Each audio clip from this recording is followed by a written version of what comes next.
Mutant intruder neutralized. The name's Gambit, mon ami. Remember it.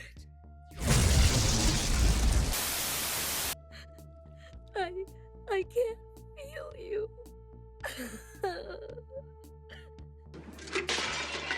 Damn!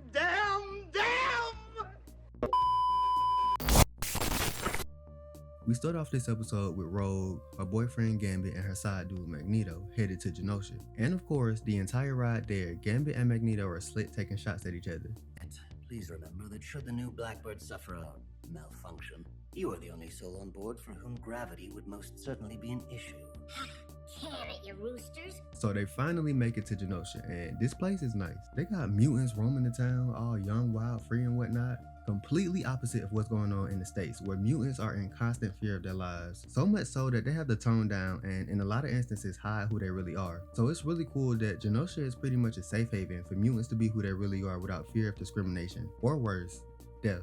Well, we'll get to that later. When they land, they're greeted by fake Jean Grey, Madeline Pryor. She scored a role on the interim council. Magneto says that he was surprised to get an invite. He also lets us know that he invited Rogue to be his date to the gala later on, and Gambit decided to tag along. I wonder why. Maybe it's because he know that you're trying to steal his girl. He know that you're trying to usher him with your old ass. Well, anyways, Nightcrawler pops up and we find out that he too joined the council. So apparently, they just hiring anybody. He gives Rogue and Gambit a tour of Genosha.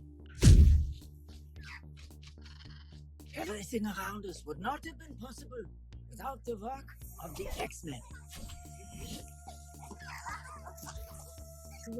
It's just like you said it would be. Who? The professor?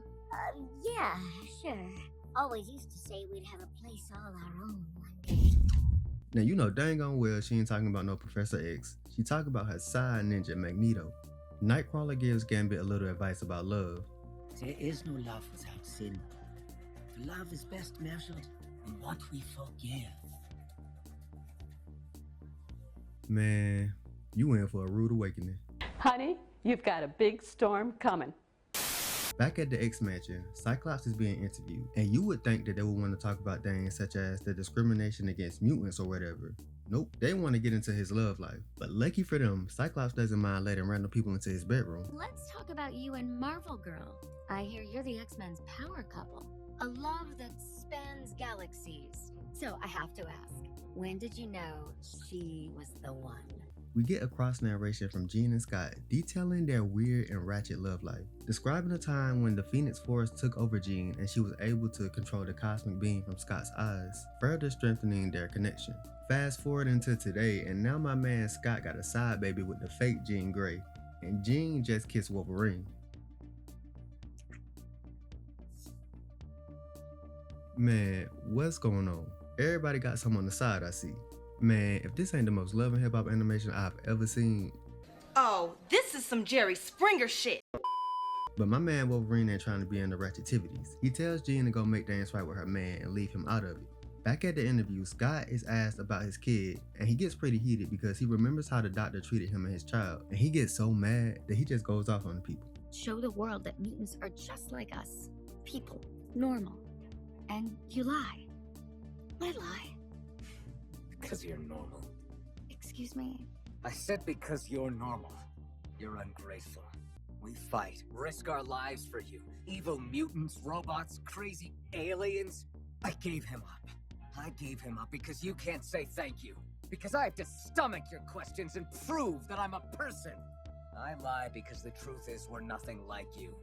Thank God, because it's the only reason you people are still alive. Whoa, you mad, huh? During the council meeting, majority of the members want Magneto to be the leader because they figured, hey, since Professor X trusted him to guide the X-Men, then surely he can guide the people of Genosha, right? Well, too bad that they don't know that he's sleeping with the X-Men too. He says that he'll do it on one condition. I ought to knock you from here to the North Pole. You think making me your queen means we're getting back together? It is a political calculation, Rogue. Rogue is against the idea of being his queen and gives him some pushback. Even as you deny us, our heartache is not in vain. We would be lucky to have you. Lead. Rogue, not you getting played by this old ass man. That's crazy. Back at the mansion, Scott and Jean have a big argument, then out of nowhere, Jean gets a psychic zap and faints. Not spin this on me. Do you love me, Jean? Or am I just a lovely memory? Jean! What is it? Back in Genosha, Gambit is getting spiffy and whatnot when Rogue pops in on him, and you can just tell by the look on her face. This ain't no good. She gives him the backstory of how her and Magneto met. It was back after I ran away from my daddy. My evil mother was helping me with my powers. Said she knew a fella who could help. An associate. The man seemed nice enough. Seemed to want to help. Just not like I thought. Showed me that being a mutant wasn't just about my power. It could be something more. And when we realized that his electromagnetic powers protected him from my touch, other things started happening. And all I want to know is, how old is Rogue and how old is Magneto? Because I'm pretty sure that he was grooming her. Now, I don't know that for a fact, but I do know for assumption. I see where Rogue is coming from. Since discovering her powers, she hasn't been able to touch anyone, causing her to distance herself from people. So add that up with not really feeling loved emotionally, in addition to not being able to love physically. I'm sure she was intrigued when she met Magneto and found out that he was someone that she could physically touch and feel. He saw that she was a broken individual, and they basically formed a trauma bond. But Gambit don't give two shits about this little story that she's telling. He wants to know if she's gonna accept Magneto's offer to be his queen or not. You gonna accept his offer? Can't touch you, Remy. Your heart may beat for me, but I can't feel it. You light up everything you touch, but never me. Dang, Rogue, why you do my man Gambit like that? And he got that one teary eye too, so you know it's personal. We're now at the gala, and that's where everyone finds out that Rogue did in fact agree to be his queen. And these fools are extra as hell, dancing in the sky, kissing and whatnot. Gambit can't even take it. He had to walk out, and honestly, I don't even know why he showed up in the first place. He must like getting played. So in the middle of all this messiness, Madeline gets a psychic zap, the same as Jean. We get a little glimpse of a vision that she's having, but not a full story. She starts to have a nosebleed and walks off, and that's where she runs into Cable, who's telling everyone to turn off the music and leave, but he's unfortunately too late. Genosha gets completely obliterated by an army of Sentinels, and we get one of the coolest animation action sequences that I've seen in a while. I'm so sorry. Sorry for what?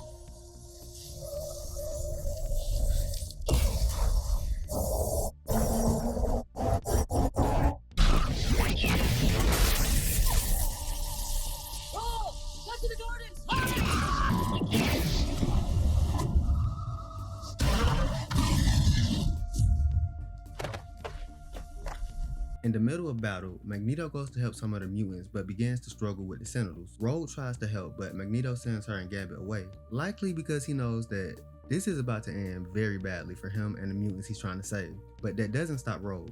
She's still trying to get to him, despite Gambit trying to stop her. Don't you dare, Eric! You hear me? He's trying to protect us, Rogue!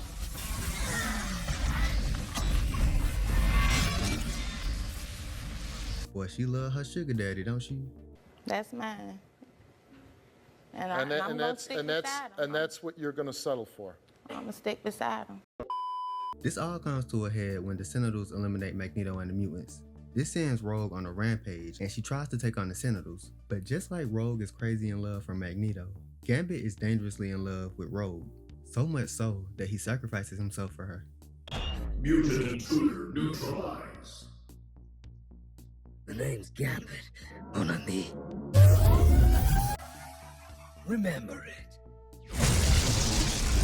The episode ends with Rogue holding Gambit's deceased body.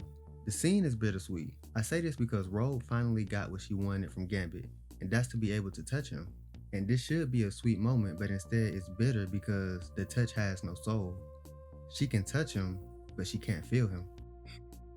I can't feel you. Now, this episode was messy and emotional, but I enjoyed every second of it, and I hope you did too. Now that's all for this video. Please be sure to leave a like and subscribe, and until next time, peace.